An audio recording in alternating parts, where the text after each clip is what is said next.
Hare Krishna, Namaste, Chapter 18, which is entitled as Sannyāsa Yoga. Sloka 1. Arjuna uvāca sannyāsasya mahā-bāho tattvam icchāmi veditum tyāgasya hṛṣīkeśa pṛthak keśi-niṣūdana. In the previous chapter, Krishna stated by uttering the word tat without seeking results out of sacrifices, austerities, charities, etc. will lead one to liberation. But it appears there are other terms which also mentions about liberation, which seem to be not involving in the activities such as sacrifice, austerities and charities. So which one is right? Are they one and the same, or are they different? This is what going to be asked by Arjuna in this very first sloka. Let's understand the meaning of the sloka. Arjuna uvāca. Arjuna said, mahā-bāho, O mighty armed one, hṛṣīkeśa, O ruler of the senses, keśi-niṣūdana, O killer of the Keśi demon, sannyāsasya, of the term sannyāsa, renunciation, tyāgasya, and of the term tyāga, relinquishment, tattvam, the true meaning, pṛthak, whether these two terms are different or the same. Here pṛthak doesn't mean that Arjuna concluded that these terms are distinctly different. What he says here is, I desire to know the real situation of these two terms, that are they different or are they same.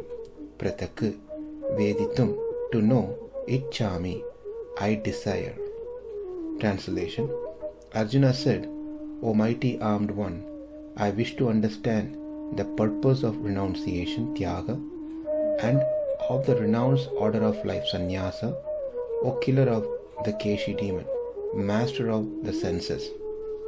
He desires to know the difference between sannyāsa and tyāga.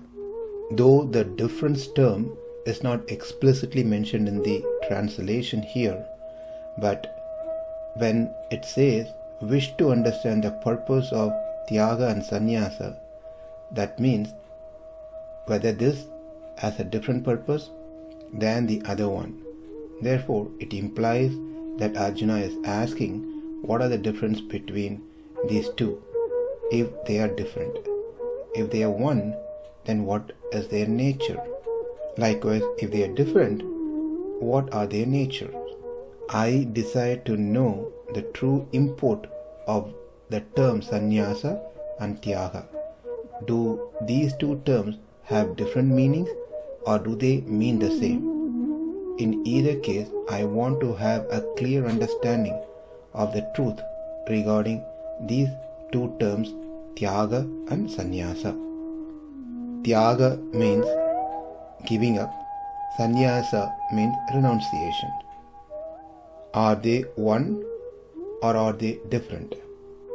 If they are different, then how different are they from what you already explained in the previous chapters?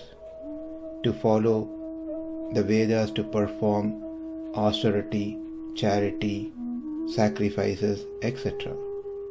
Here in this sloka, we can note that Krishna has been addressed by three different names: mahā-bāho, hṛṣīkeśa, keśi-niṣūdana. Pretty much Krishna names are occupied in this sloka. The acharyas have given classic explanation for these names, the usage of these names in this particular sloka.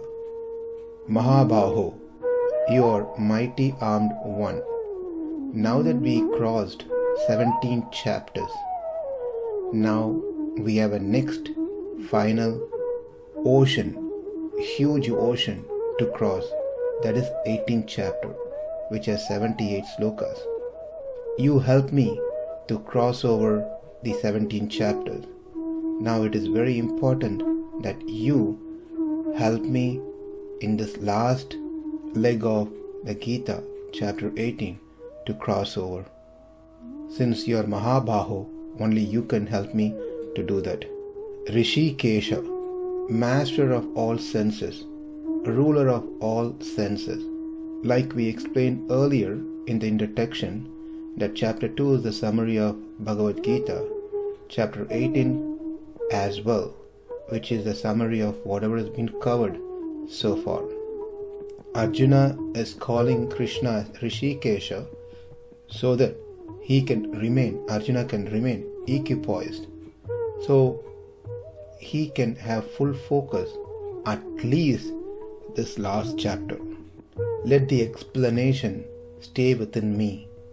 First of all, coming to hear such good things itself problem, difficulties. Next, if you are ready to hear Bhagavad Gita, Bhagavatam, Mahabharata, Ramayana, hearing regularly without missing is the second level of challenge. If we hearing regularly without missing any classes, then the third level of challenge is to focus while hearing. Then the fourth level of challenge is, though we are focusing, understanding the message clearly is the next problem. Then the fifth level of challenge is, though we understand the message, retaining that message within us is the fifth challenge. And lastly, though it retains within us, following that which is retained is the biggest challenge. Coming to hearing regularly, hearing with focus, understanding what been heard, retaining what has been heard, and practicing what has been retained. All different levels of challenges one may have. Therefore, you are hṛṣīkeśa, who is the ruler of all the senses. So please help me in each of these stages to control my senses and mind, so I can pass through each of these levels and come to a stage of applying what has been learnt so far. hṛṣīkeśa, keśi-niṣūdana, you are killer of Keśi demon. Therefore, kindly kill all my doubts. Let's see the reason for this sloka, this question. Arjuna remembered suddenly the two terms that was mentioned long back by Krishna. In 5th chapter, 13th sloka, Krishna mentioned Sarvakarmani manasa sannyāsasya sukham vashi navadvare pure dehi naiva kurvanna karayan. Over there, sannyāsa term has been used, renouncing the activities. And in 4th chapter 20th sloka, Krishna mentioned tattvam karma pala sangam nitya tripto nirasrayah karmani avipravrittopi naiva kinchit karoti saha. Abandoning all attachment is been mentioned, tyāga. And tyāga term directly mentioned in the 12th chapter, 11th sloka as well. Sarva karma palatyāgam tatakuru yayatmavana. So there are terms like tyāga and sannyāsa which are used by you yourself. Are these terms totally different like tree and stone, or are they different terms but mentioning the same thing like Kurus and Pandavas? And these terms are also used in the Vedas. It mentions in the Vedas that tyāga and sannyāsa are the means to attain liberation. In the Mahā-Narayana Upanishad, it is said, na karmana na prajaya dhanena tyāgenaika amritatva manasoho.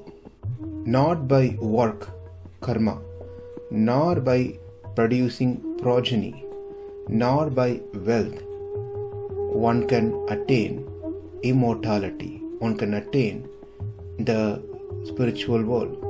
It is only by renunciation, tyāgena, only by tyāga, one can attain moksha, liberation. And in Mundaka Upanishad, it is said, Vedanta Vijnana Sunischitārtāha sannyāsa yogat yataya shuddha sattvaha te brahmalokeshu paranta kale paramartaha parimucchanti sarve. Those who are pure, those who are in shuddha sattva, those who are well versed in the Vedanta, those who strictly follow the scriptures with complete faith, with no confusion and doubt, at the end of their current life, leaving the body, they attain the spiritual world, the abode of Supreme Lord Sri Krishna, and live there eternally with bliss, serving the Lord only through sannyāsa yoga. Now, these are the things that came into Arjuna's mind and raised up the question that tyāga and sannyāsa, which are mentioned in the Upanishad, whereas you said doing karma, yajna, dana, tapas, when chanted with Om Tat Sat, will give moksha. So my question is, what you are saying gives moksha, or what has been said in the Upanishad gives moksha? You said karma, yajna, dana, tapas. The Upanishad says tyāga and sannyāsa. If you say that it is tyāga and sannyāsa which gives moksha, are they same with different terms, or are they different distinctly? Either case, if they are different or if they are same, what are their nature? Swabhava. That is my doubt. Keśi-niṣūdana, kindly kill my doubt. Now, in order to show that the nature of both tyāga and sannyāsa is identical, and to describe it, Krishna first explains how various descriptions exist. That is, how the world perceives these two terms, tyāga and sannyāsa. Sannyāsasya mahā-bāho tattvam icchāmi veditum tyāgasya hṛṣīkeśa pṛthak keśi-niṣūdana. Namaste. Hare Krishna.